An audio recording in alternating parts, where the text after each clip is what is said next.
Bharatiya Janata party की 2022 विधानसभा चुनाव को लेकर उत्तर प्रदेश में चुनावी बिगुल बज चुका है।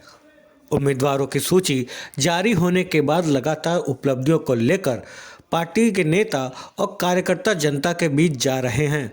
इसी कड़ी में आज केंद्रीय राज्य मंत्री साध्वी निरंजन ज्योति नवीन मार्केट में बने भारतीय जनता पार्टी के कार्यालय में पहुंची। साध्वी ने इस मौके पर पत्रकारों से बातचीत की और सरकार की उपलब्धियों का बखान किया। हम लोग 2022 के चुनाव में हैं और आपके बीच में मैं जब कुछ बात करने के लिए आई हूँ, उसके पहले मैं आप सबका स्वागत करती हूँ, अभिनंदन करती हूँ।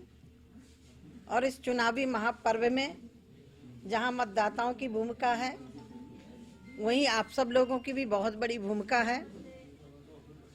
आप सबका इसलिए अभिनंदन करती हूँ कि कोरोना कार्यकाल में आप सब लोगों ने भी जनता की जो व्यथाएं थी, जनता की जो तकलीफें थी, वो भी आप सब लोगों ने सरकार के सामने रखा। और मेरा मानना यह है कि जब दर्पण साफ होता है तो चेहरा नजर आता है, दिखाई पड़ता है। और मैं हमेशा बोला करती हूँ कि चेहरा नजर आता है जब शीशा साफ होता है। तो आप लोग एक तरह से स्तंभ हैं इस भारत के, जहाँ न्यायपालिका, कार्यपालिका, विधायिका, वहीं आप सब लोग। उस कोरोना कार्यकाल में बहुत सारे लोगों ने अपनों को खोया भी है, अपनों से बिछुड़े भी हैं, क्योंकि उसके बाद पहले मैं आपके बीच में पहली बार प्रेस करने के लिए आई हूँ। इसलिए उनके परिवारों को ईश्वर से प्रार्थना करती हूँ कि संकट की घड़ी में उन परिवारों को धैर्य दे ईश्वर। आप सब लोगों से भी मेरी अपील है कि आप सब लोग भी कोविड की गाइडलाइन को आप पालन करते हुए अपनी प्रेस को जारी रखेंगे। हम लोग सम्मान करते हैं सबका। मैं अखिलेश की एक डिबेट सुन रही थी जिसमें अखिलेश ने सीधे कहा कि मीडिया, मैं वो शब्द नहीं बोल सकती, शायद आपके संज्ञान में होगा, जिसमें बहुत तीखी नोक-झोंक हुई थी। आप लोग बहुत संघर्ष करते हैं। इस संघर्ष के क्षण में आप सब लोगों ने अपने जीवन को बचाते हुए आज 2022 में भी आप चुनावी क्षेत्र में कवर करेंगे। आज मैं सरकार की उपलब्धियां आपके बीच में रखने के लिए आई हूं। 2014 से 17 तक मैं भारत सरकार में मंत्री थी और अभी भी हूं।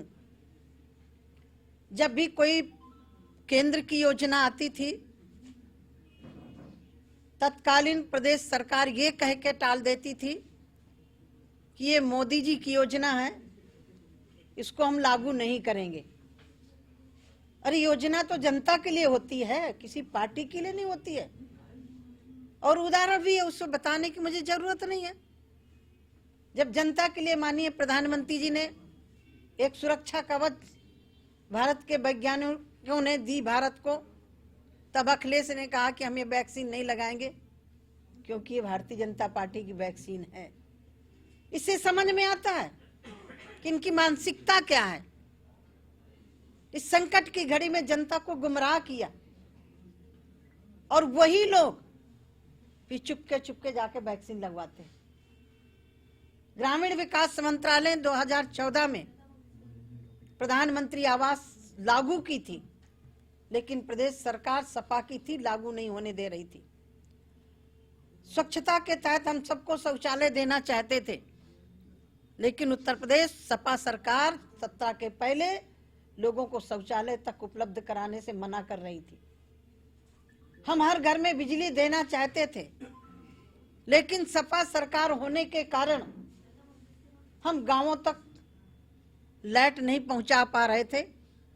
मैं अभिनंदन करती हूं उत्तर प्रदेश के माननीय मुख्यमंत्री जी का, पूरी सरकार का अभिनंदन करती हूं कि 2017 के बाद आज भले ही कोई एक आध गांव मजरा बचा हो, बशर्ते कोई गांव नहीं बचा जहां लाइट न पहुंची हो। और मुझे याद है, आपको भी याद होगा कि खबर बनती थी कब लाइट आई, अब खबर बनती कब लाइट गई। कितना बड़ा फर्क है। फर्क और भी है, यदि आपको याद हो, सपा सरकार में गुंडे हावी रहते थे, सपा सरकार में माफिया हावी रहते थे। मैं बधाई देती हूं माननीय मुख्यमंत्री जी को कि आज प्रदेश में गुंडे माफिया या तो जेल में चले गए या फिर सरेंडर करके पुलिस के सामने हाथ जोड़ करके जेल में चले गए खुद अपने आप। अमित शाह कराना गया। आपको बता दें कि उत्तर प्रदेश विधानसभा चुनाव में अब काफ़ी कम समय रह गया है। यही वजह है कि पार्टियों की तरफ से जनता को लुभाने की पुरजोर कोशिश की जा रही है। ऐसे में जनता इस बार किस पार्टी को सपोर्ट करेगी और किसकी सरकार बनवाएगी, ये देखने वाली बात होगी। और से दिल से यूपी चैनल के लिए जय चौधरी की रिपोर्ट।